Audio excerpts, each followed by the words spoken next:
Okay, well, good morning. Saturday Matters, welcome. Peter Curtis is going to do his second part of an affliction that is all too familiar to some of us.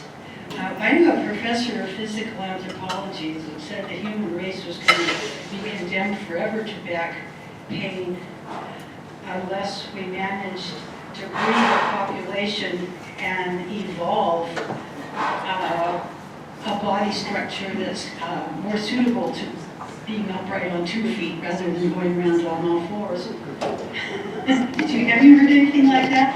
Anyway, the human spine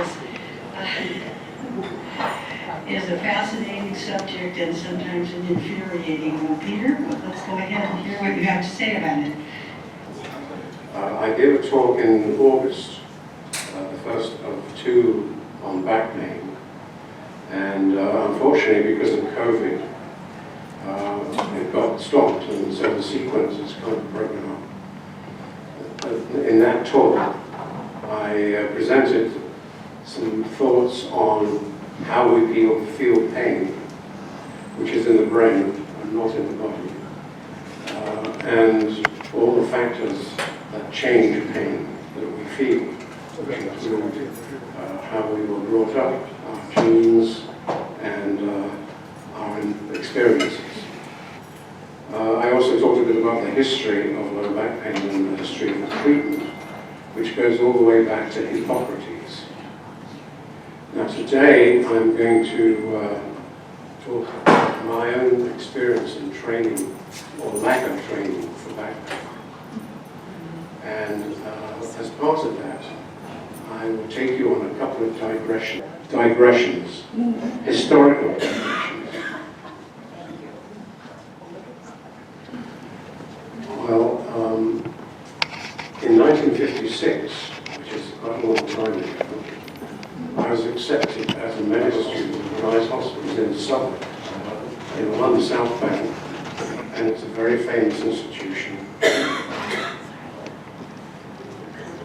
Okay. A very famous institution where famous doctors discovered famous things, like the circulation of the brain and Hodgkin's disease, circulation of the blood. And so as a medical student, I was 18, just left boarding school, and didn't know much about the world, or why I wanted to be a doctor. Or anything about London, which was, of course, a wicked city in those days. So I was very impressionable. Well, Guy's Hospital was founded in 1721 by Sir Thomas Guy. He was a merchant, a very successful merchant who sold Bibles, a printer, and a philanthropist. And he built Guy's Hospital for the incurables. Most hospitals in London at that time were designed for people who might get better. But there were a lot of other people who were incurable, and there was nowhere for them to go. So he offered to build this hospital, and he spent the equivalent of $20 million doing it. Just to remind you about the world in those days, the world of London, it was the Little Ice Age.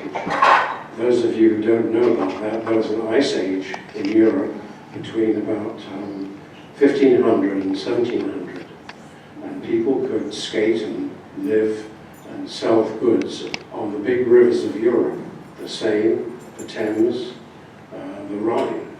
And here, this is an engraving showing London Bridge, which basically was replacing the Roman bridge that was built, the only bridge that connected north of London to the south of London. And you can see in the 1677 paper, people having a lot of fun on the Thames in the ice. This is one of my digressions, by the way. It was rebuilt in 1832, and this engraving shows that before being rebuilt, the bridge was 5 stories high, full of shops and passageways. 140 shops, actually. And in the middle there was a main channel that allowed ships to go back and forth. In fact, the Thames is a tidal river, and at this very moment it is about 2 feet high, and at high tide it goes up to 20 feet. So you've got to be careful at low tide if you don't know the river. This is the south side, and here is a chapel, no longer present, called the Thomas à Becket Chapel. If you may not know your English history, Thomas à Becket was martyred at Canterbury Cathedral because he disagreed with King Henry II, who was a kind of authoritarian and executed lots of people, fought wars in France, and also created the British legal system. They grew up together as best buddies, but then the Bishop of Canterbury, Thomas à Becket, said that God was above the king.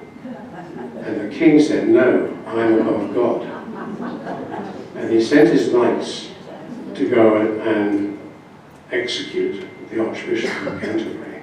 So he was martyred in Canterbury. And there was a pilgrimage thereafter from Canterbury all the way to this chapel on London Bridge. And that pilgrimage, of course, is recounted in the Canterbury Tales, Chaucer's Canterbury Tales.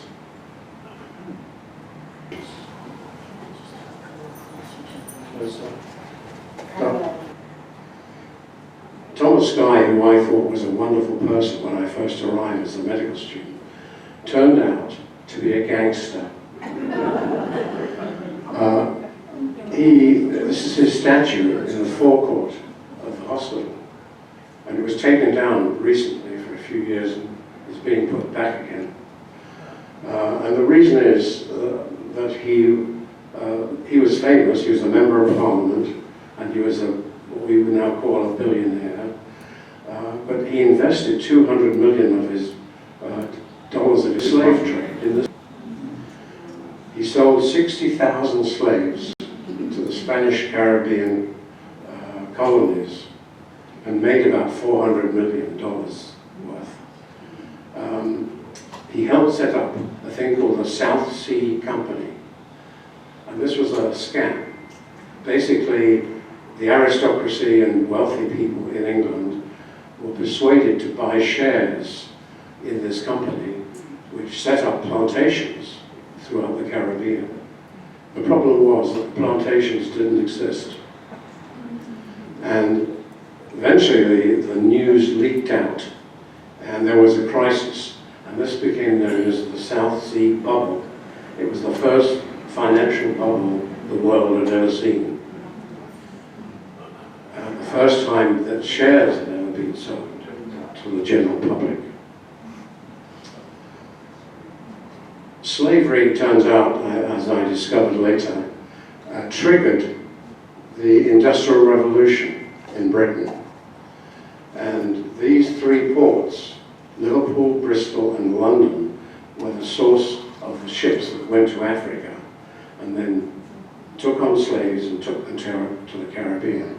And you can see the number of voyages that was made. Of course, this was very well recorded because of the insurance that was needed in case the ships foundered and the shareholders wanted their money back. So an insurance company was started called Lloyd's of London, the first shipping insurance company. 2,200 voyages from Bristol, 3,000 from Liverpool, from London, and so on. So 50% of all British shipping tonnage were slave ships. In the 18th century, 15,000 Africans lived in London and worked as servants. After slavery was abolished, 46,000 English slave owners, which were 10 to 20% of all English landowners, obtained compensation from the government in the form of annuities. And that lasted until 2015, 10 years ago. So it tells you about the impact that this had. The freed slaves had to, were supposed to work unpaid for 45 hours a week for 4 years without being paid. That was known as an apprenticeship.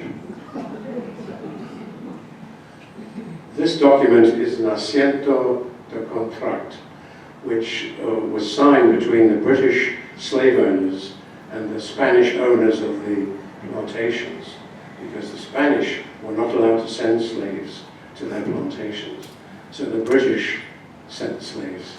And this is a contract between the Spanish plantation owners and the British ships.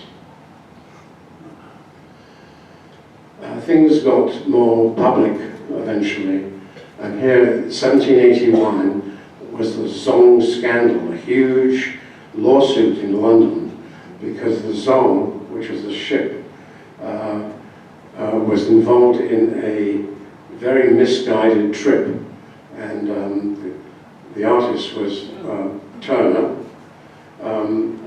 and what happened was that the crew threw 442 slaves overboard.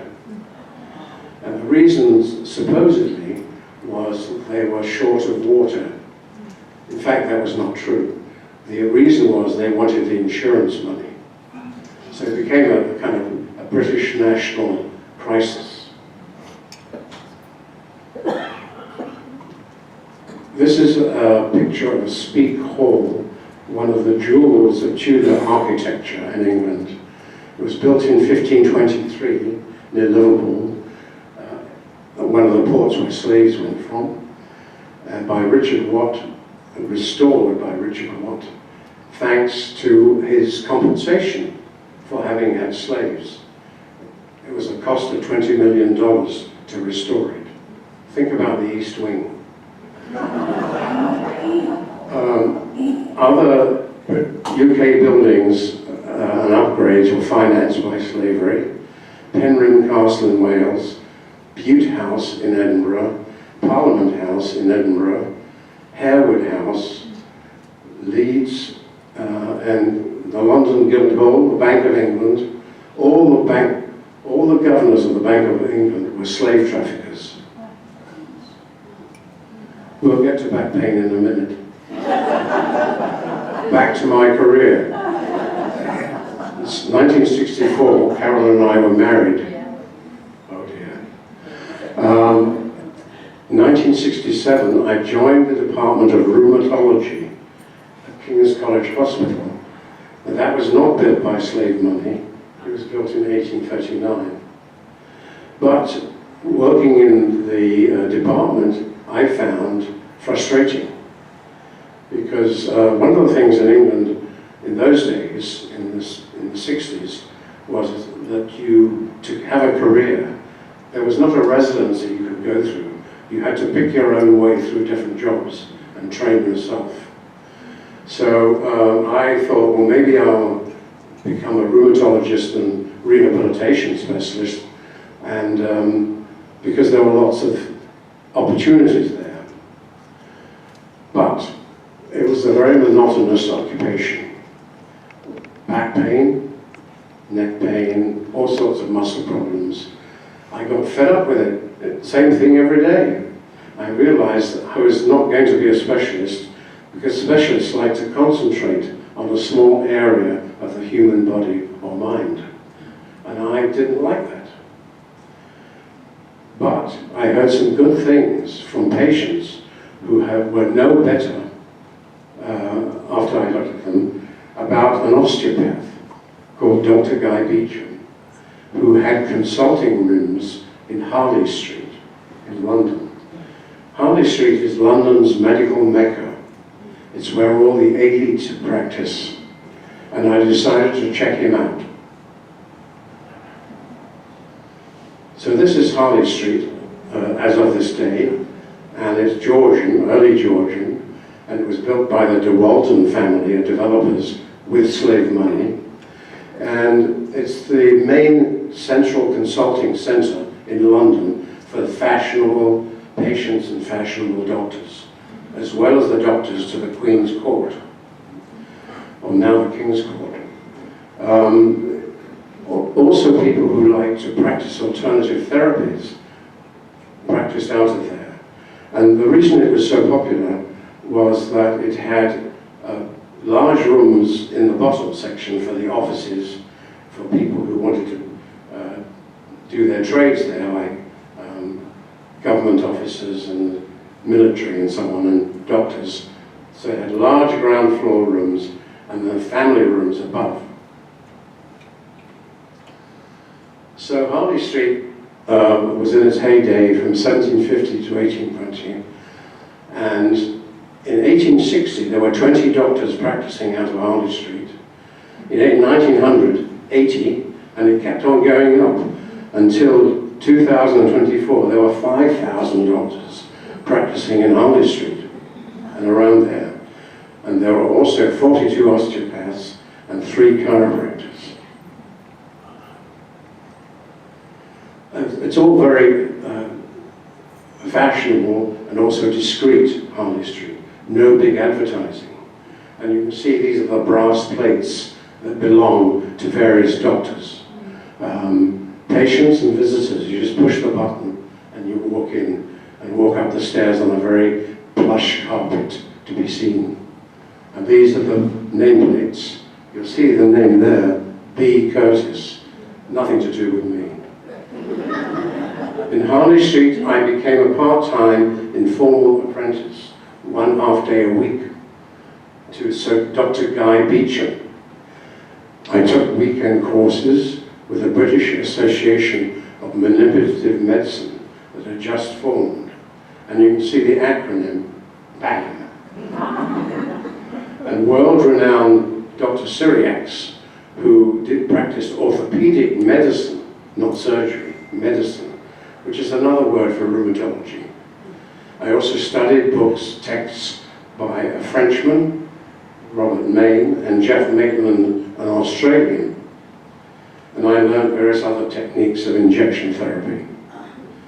Now we had a baby, and still just disenchanted with the monotony of work and London smog, we left.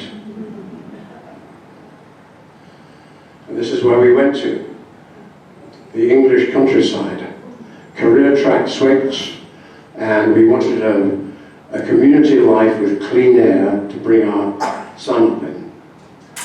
I was a rural general practitioner in Hampshire, but I planned to incorporate spinal manipulation, which I had learned from the osteopath in London, in my practice. And I also used other things, cortisone, anesthetic injections, and other techniques. And this is a rather vague map, you can't really read it, but this is our practice area. 10 square miles, so 100, not 10 square miles, but 10 miles by 10 miles, that's 100 square miles.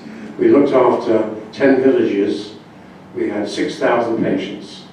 2 of us were salaried doctors, and we were 7 miles from the town of Winchester. There was no local transport, and very few people had cars in those days. Well, what went on in this country area? What was the economy? Commercial pheasant hunting, which was run by the aristocracy who lived around there, the wealthy people. Farmers, big farms. There was fishing, elite fly fishing on flat chalk rivers. And we occasionally had Americans coming over to fish flies on the rivers, including the famous one called the Test. People grew watercress there and exported it all over the world. And there were a lot of commuters who traveled to London. Here are the watercress beds in the Vitchell, in Stoke Charity, a little village or hamlet, and the old Saxon church there. Well, we needed a place to live. It took us about 2 years. We found an old, broken down pub called The Plough, and that was our home. We called it the Old Plough. You can look it up online if you like. Okay, the practice was National Health Service, so the doctors were salaried, not paid. It didn't matter how many patients you saw, you always paid the same. And the patients didn't have to pay. We dispensed our own medications. We saw 30 to 40 patients a day, did 6 house calls a day, traveling around the villages, and I incorporated limited manual therapy, short SMT, for neck and back pain. But the problem was I was so busy that I couldn't see people for back pain manipulation for more than once or twice, whereas the usual osteopathic treatment was 10 to 15 treatments. So it was very frustrating, but it was also efficient. But it seemed to work. That puzzled me. I also learned something, being a country doctor, that there was symbolic power in what I did. The use of my hands, examining people, the stethoscope, which had great symbolism, and the prescription, which you push across the table in those days, a slip of paper. It didn't matter what was in the prescription, it was just the act of pushing the prescription across the table. And then the doctor-patient relationship, because you got to know the people very well, including their homes. And that was all coming out in the journals as a thing called the placebo effect. How patients get better on their own. The third day that I was in the practice, the retiring doctor took me around to see all his patients that he visited regularly. And on the way, we stopped by a field, and in the field was a tractor being driven by a man. And he waved to us so the doctor stopped. The man drove over on his tractor, got out, and said to the doctor, "I'd like some bowel tonic, please, doctor." So the doctor got out, went round to the back of the car, and he gestured to me, said, "Come and look." He opened the trunk, and in there were 3 crates. And they were full of all these bottles, all different colors, blue, green, blue, yellow, so on. And they were there for certain kinds of treatment: calming, bowel, sleep, energy, restorative. And he did this every day. The contents were sugar, sage, ginseng, citrus, licorice, raspberry leaf, quinine, hawthorn berry, nettles, and pear. And the patients loved it. And the doctor said, "They say that it does them good." So I thought, well, is this medicine? And was my spinal manipulation, in fact, simply a placebo, a laying on the hands? So I kind of looked into placebo effects a bit. Placebos can help the body respond through a lot of mechanisms: endocrine, immune, vascular, psychologically. These are generally known as self-healing effects. And they're modified by all sorts of things in the human body. Your belief system, the fear of the future, the continued pain, disability, the explanatory model of the cause of the illness. What do you think is causing the illness? What do you think the treatment is doing for you? The fact that the doctor is concentrating on you, and the way that the doctor examines you, or the nurse examines you. And then the setting. If you're in the home, or in the office, or in the hospital. These people Theory, Practice and Research, the editors, this was a text on the strength of the placebo, in which they actually demonstrated how powerful the placebos were. And this is the increasing power. So the comfort of the medical setting has this much effect. And then you go all the way down, which includes the confidence, the long-term relationship, giving a prescription, and ends up with surgery, which has the most powerful placebo effect, which in fact is relevant to surgery for back pain. Well, after 9 years in practice, we got an invitation to come to the United States. It was known as the brain drain. And I was recruited to help start the Department of Family Medicine at the University of North Carolina, help organize research, and I continued to do my manual therapy in a family practice in North Carolina, Chapel Hill. One of the things I discovered was that medical students and residents seemed to be very poorly trained in examining back pain. As it happened, there was a special kind of educational outcome study done called the OSCE, the Objective Structured Clinical Exam, in the 80s. And we undertook a study in 4 North Carolina medical schools using sham patients, trained patients with different problems. One of those problems was back pain. And the students were observed talking to the patient, examining the patient, and deciding on the tests and providing advice. The results were as follows. 28% of the students had never seen a case before, and they were 4th-year medical students. 35% failed to ask essential items. 35% failed to observe how the back moved while the patient walked. 35% failed to do any testing of the nervous system. 60% did not ask about work. 80% did not consider infection. 90% did not consider cancer. So the management that was offered by the student was X-rays, 76%, MRI, 25%, a scan, 20%, and 50% would be referred to a specialist.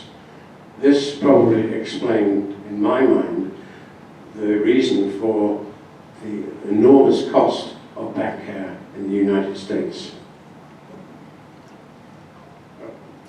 However, what I hadn't realized was that chiropractic and osteopathy started in America.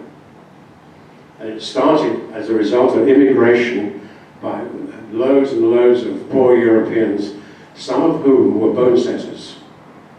And they brought their skills to the American continent.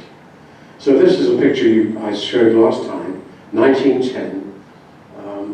A local old guy is doing a thoracic thrust to treat kyphosis somewhere in the middle of Iowa, I would guess. So I looked into chiropractic and osteopathy. 1895, Daniel David Palmer performed a cervical adjustment on deaf Harley Leonard. It reportedly restored his hearing. Palmer was a lay magnetic healer, which was one of the popular forms of treatment at that time in the States. Don't tell me about the rationale for that, but they were called lay magnetic healers. He started a school of chiropractic in Iowa, and it became very popular. His son took over the school and expanded it to be the nation's largest non-medical healing institution. The theory of chiropractic was that it was the key, the spine was the key to health. It provided innate healing intelligence, which was blocked by vertebral subluxation. That means the joints were out of place. If you could reset the joints, you would heal the body. It didn't matter where a problem was, you would heal the body. They developed two schools, the straights, who would only do manual treatment, and the mixers, who would mix manual therapy with nutritional lifestyle changes. In 1913, the American Medical Association said that chiropractic is a freak offshoot of osteopathy, a trade rather than a profession whose efficacy is completely unsupported. In 1991, the AMA lost a 15-year antitrust criminal conspiracy suit for trying to eliminate chiropractic. In 2024, osteopathy and chiropractic was well established in the US healthcare system. 70,000 practitioners care for 6 to 12% of the population.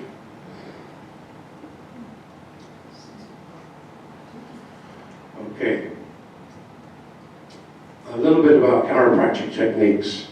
They vary in three ways. Some are manually applied, some are applied by an instrument, some are applied manually with the assistance of a special table, one that often gives way in the middle. There's a variability of thrust, velocity, amplitude, leverage, direction, and the frequency of treatment is usually 6 to 15 sessions. Chronic pain, 12 to 24 sessions. There's no evidence about the number of treatments you need to get better. Osteopathy was based on bone setting from Europe and Swedish gymnastic massage, which was started in 1853. A.T. Still, who was a frontier physician, studied in Virginia and was a Civil War surgeon in Missouri. He started the School of Osteopathy in 1892, and there are now 20 colleges of osteopathy in the country. 11% of all doctors in the USA are osteopaths. Most of them practice standard medical treatment. The philosophy was similar to the ancient Hippocratic oaths or concepts. The unity of the body, the systems are interdependent, and there are imbalances which affect others. The body is self-regulating and healing, and the musculoskeletal system is the modifier of all physiological functions, not just motion. So in other words, it can change the way your bowels work, or your heart pumps, or your lungs breathe. Structure and function are related, and spinal adjustment restores structural normality and affects autoregulation. It's mind-spirit approach. I was very skeptical about this. Were there any concepts in my knowledge of anatomy that might support the idea that the spine is the center of control for how your body works? I didn't believe it.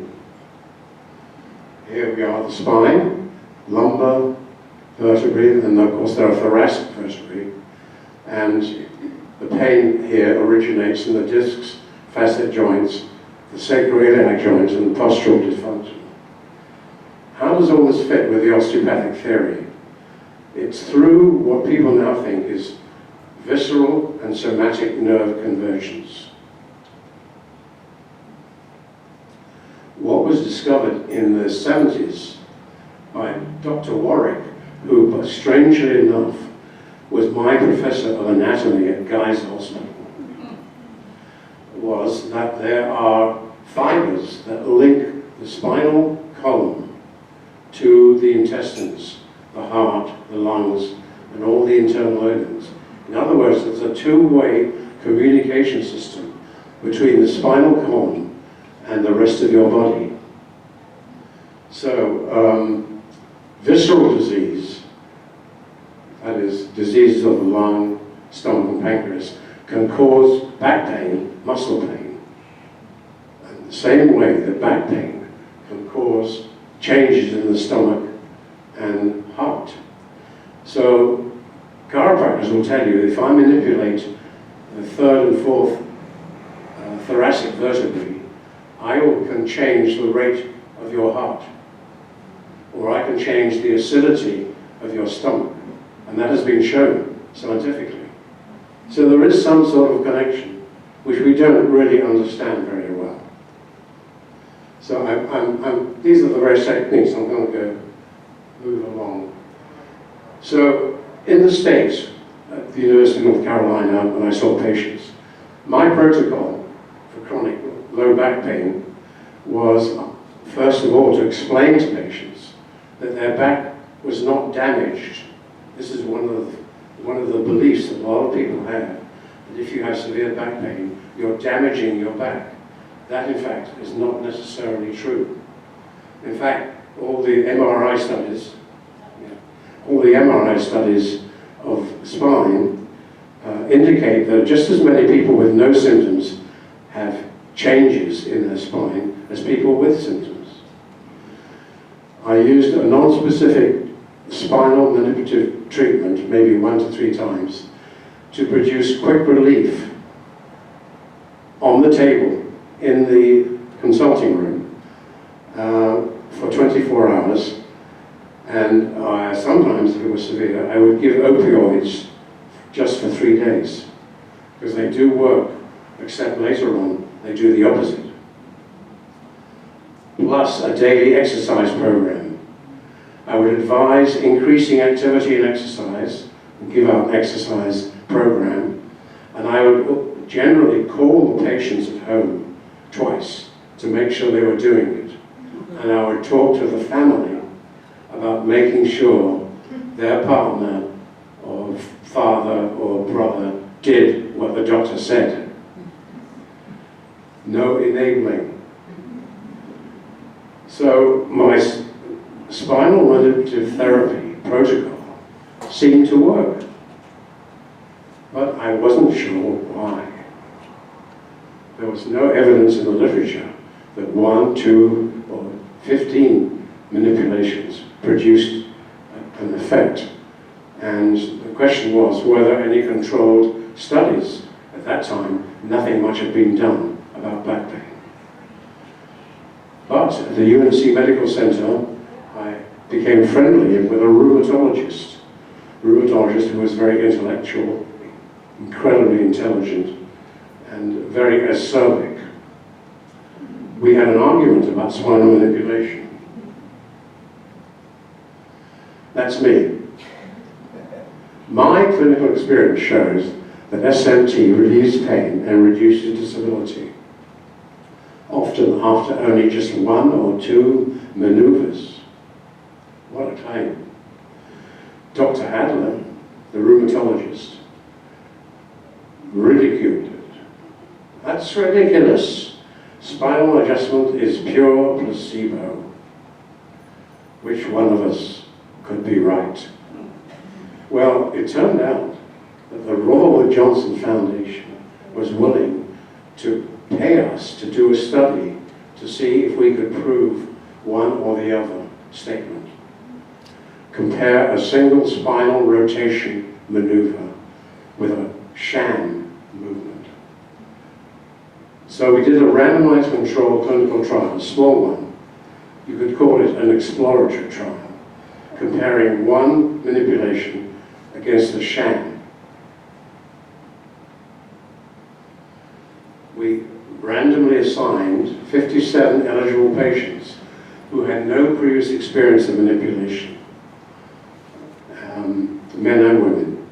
They had a formal interview and exam by Dr. Adler, no lab tests, no x-rays, and they had pain for at least 3 weeks. Step 2, spinal manipulation by a manual therapist. That was me. I wore no white coat, no blouse. I didn't say a damn thing. And I just, except for hello at the beginning.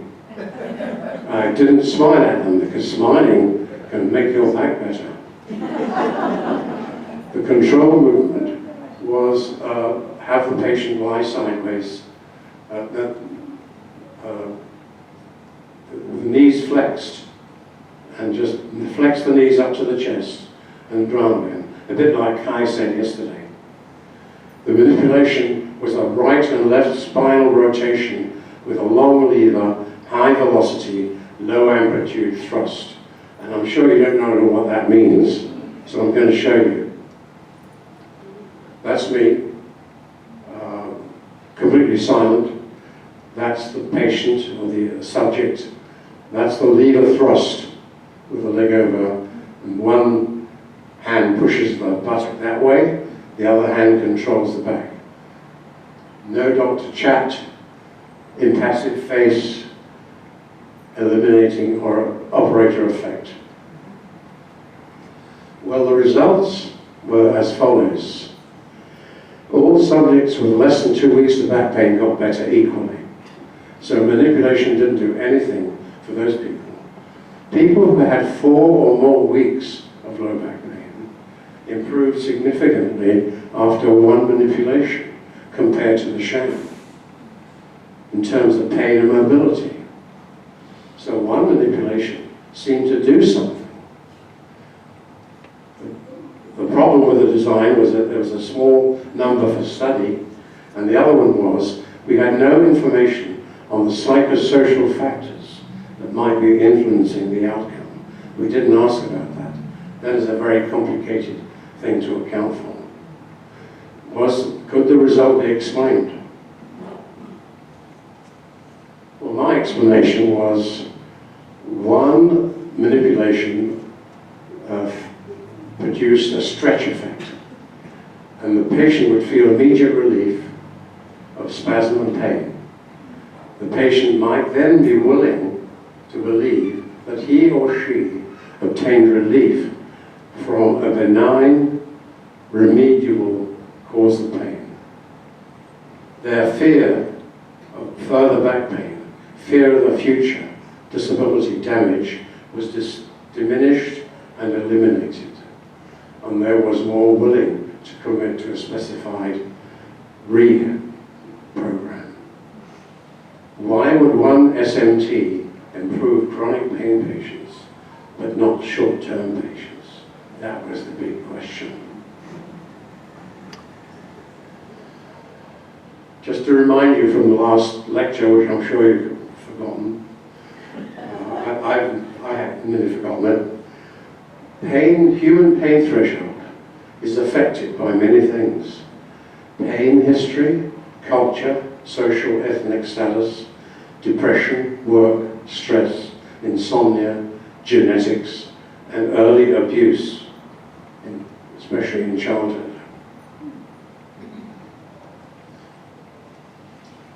Now, if we look at MRI mapping, acute pain can be found on the MRI to be located in 1 or 2 positions. Overall, chronic pain is found in more positions. The thalamus, I won't go through them. The diagram we showed before. This diagram shows it more easily. This is the acute pain MRI, and you see a small area over the thalamus and there. 3 weeks later, if the pain is still there, it's gone all over the brain. It spreads. This is called neuroplasticity and leads to chronic pain for a long time. What is it? It was first really described in 2015. It's a persistent, severe physical pain that causes a shift in the way we perceive pain in the brain and produces electrical changes in the pain areas. The mechanism is that we lose the neuronal pathways that we've had before, and there are new connections that are made, new axons resprouted, and you begin to feel pain in different areas. This was shown in 2015. Is neuroplasticity the reason why the causes of chronic back pain are so varied and difficult to manage is because we feel them in different places of our brain. In prolonged pain, neuroplasticity winds up the brain's pain perception system. It begins to feel to be imagined in other body locations, and even produces tenderness in muscles in other parts of the body. In time, even simple muscle readjustments to the original back injury are also perceived as pain and felt elsewhere. One of the interesting things about opioid addiction is that prolonged opioid use replicates the wind-up process. Perhaps back pain is really a biopsychosocial problem, not an anatomical problem. What's the data on treating back pain? 2023 NIH review of 301 clinical trials, 56 different treatments. Effective, this slide's a bit off here. Effective treatment was for acute low back pain or NSAIDs. Moderate treatment is moderate outcomes for exercise and massage. For chronic pain, nothing works very much except for physical therapy and spinal manipulation. A recent review of back surgery is that 60 to 80% of people get immediate relief. But if there's no evidence in the patient of nerve damage in the legs, there's no significant long-term improvement. They become what's called the failed back syndrome. So surgery is no better than rehab PT or behavioral treatment. Complications in surgery occur in 17% of patients. My conclusions over the years are that money is driving surgical treatment for back pain. In a 2007 survey, 6,000 US spine surgeons had financial relationships with surgical equipment industry. So medical profession is not very good at managing severe or chronic back pain. And it's very difficult to prove which treatment for low back pain really works. And now that we have the internet, we have a kind of back pain swamp going on.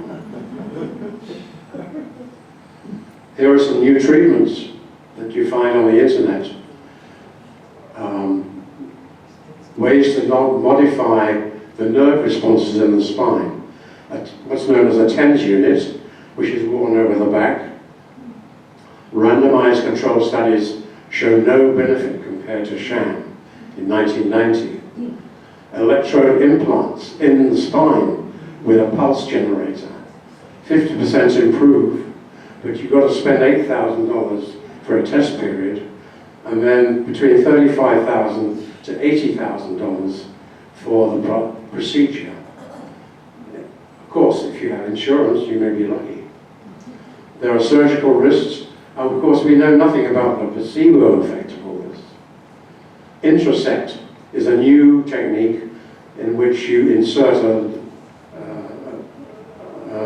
cathode into the lumbar spine and destroy the nerves in the lumbar disc. There are 3 adequate clinical studies. It's FDA approved, 66% improve. That's the cost. Again, we don't know about the placebo effect.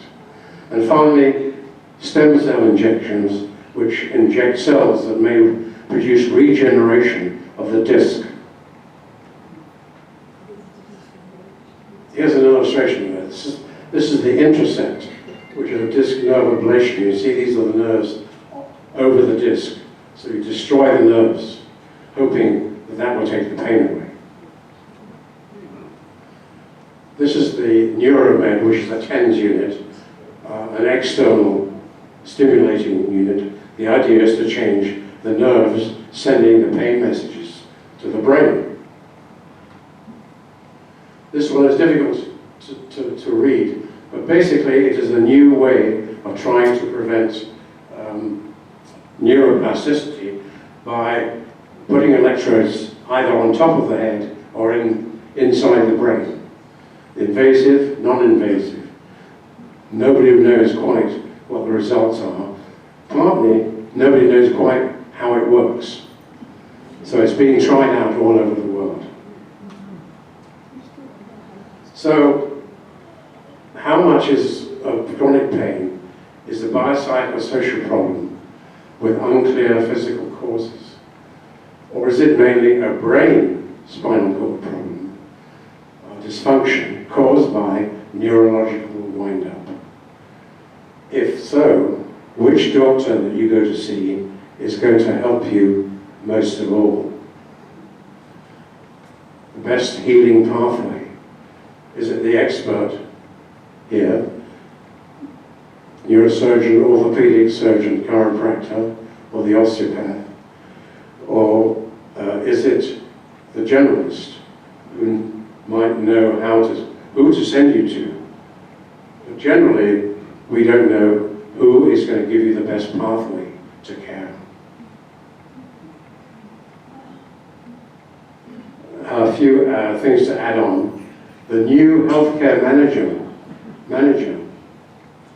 New York Times, August 29th, 2024.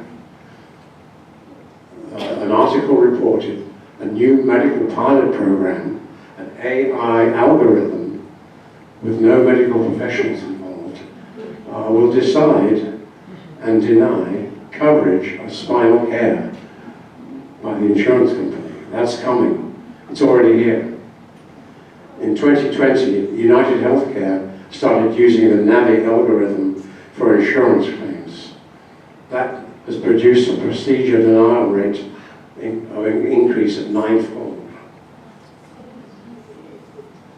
This is from the 19th of October, New York Times newspaper. Spine surgery alternative, nano procedures. Bob is a doctor from New York who suffered with back pain for 20 years, and then he discovered Back Institute. When the doctors need relief from back pain, they come to the Back Institute. Call 800-956-6724. That must have cost quite a bit of money in the New York Times. So, what's the conclusion? It seems that back pain is still a treatment rabbit hole. We probably will still need to keep using placebos, such as the one shown below, where the doctor says, my approach is non-traditional, but from a uniquely Western perspective.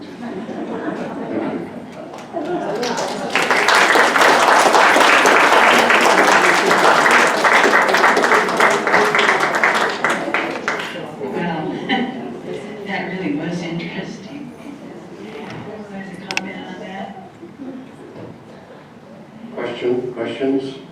How do you treat back pain?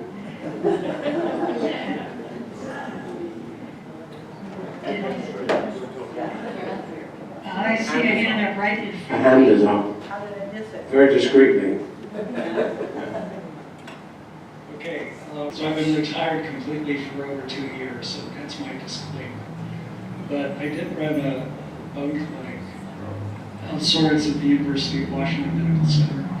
And two things you didn't allude to, but I feel very religiously about.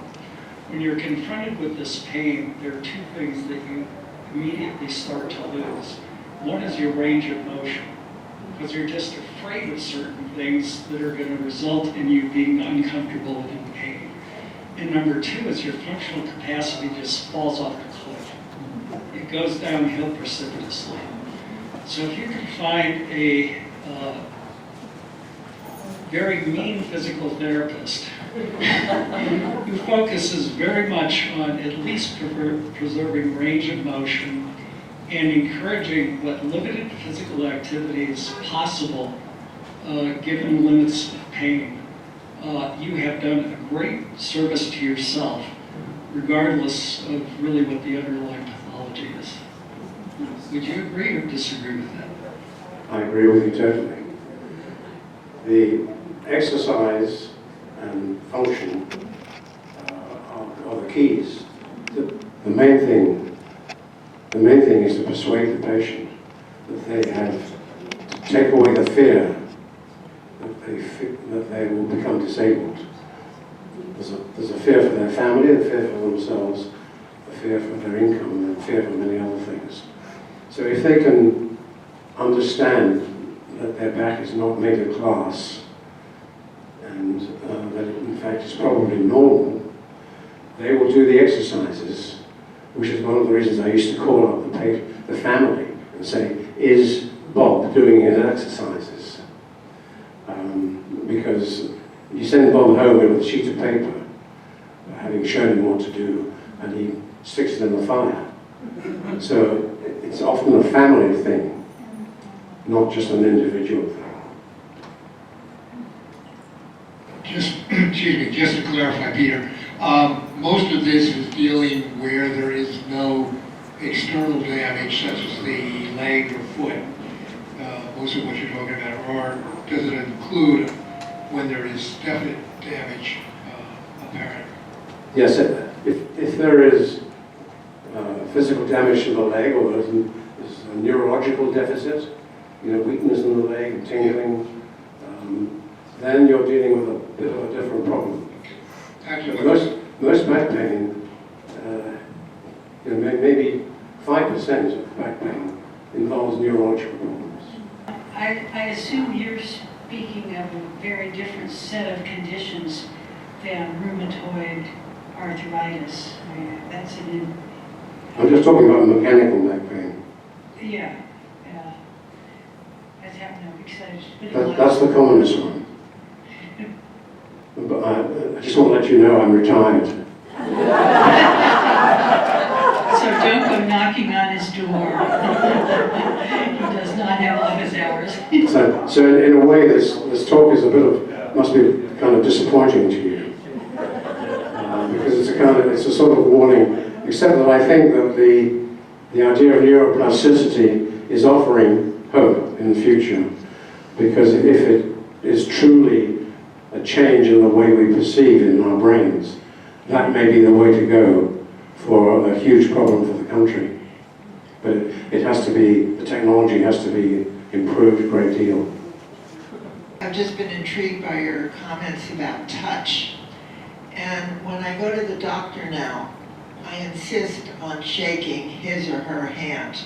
They don't usually stick it out there for you to shake. But I find it helpful as to how warm the hand is, how cold the hand is, just how the hand feels. Any comment? I think you put your finger on it. No, touch is very important. And one of the things I noticed in observing medical students and doctors in the United States, because in England a lot of attention was spent in medical education to physical diagnosis, hands-on. In the States, it's much more technology. And so often I watched residents just pull somebody's blouse or shirt up and look at the back and then hit it with their fist. Does that hurt? And that was it. So I think in medical education, we're missing a lot of things that should be done. So in one of the slides on the bottom, you didn't talk about it, but in the neuroplasticity discussion, depression was mentioned. So I'm wondering, and I do know that a lot of people with chronic pain are depressed. If you treat depression, does that have an effect on the back pain? Is the question, can you treat other things? If you treat depression, if you treat Oh, yes. depression, does that have an Well, effect yes. on the back? I think anyone who looks after patients with back pain needs to realize that there is a huge component in chronic back pain that is psychosocial, that is emotional, that has to do with the family and the reactions in the family. And that's why one of the things I ended up doing in my practice was asking usually to astonishment and sometimes a lot of anger, could you tell me whether you were ever abused as a child? Because there's a very strong relationship between child abuse and chronic pain syndromes. About 25% of children who have chronic abuse go on to have chronic back pain. And this has been done with animal experiments as well. So if you... Depression, yes. Depression lowers your pain threshold. So often a lot of people used to treat backache with antidepressants. It does have a therapeutic effect. How's everybody feeling?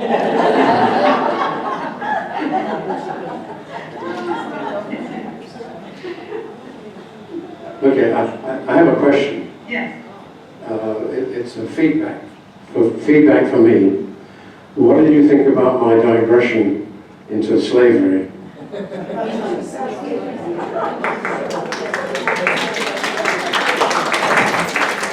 The thing was that I realized, it made me realize I had this sort of great admiration for people who were successful in Britain and the wealth of Britain, the Industrial Revolution. In school I was taught the British Empire was such a wonderful thing. And it was all funded by slavery. And that was terribly disappointing to me. And I wanted to illustrate that it affected me in some ways when I came to the States and realized that I'd gone through a system of education which didn't teach me anything about the vast influence that slavery had on the British Empire, the foundation of the British Empire. I think maybe there's an equivalent lack in U.S. education too. Okay, well, we've used up our time and then some. Thank you. Thank you very much.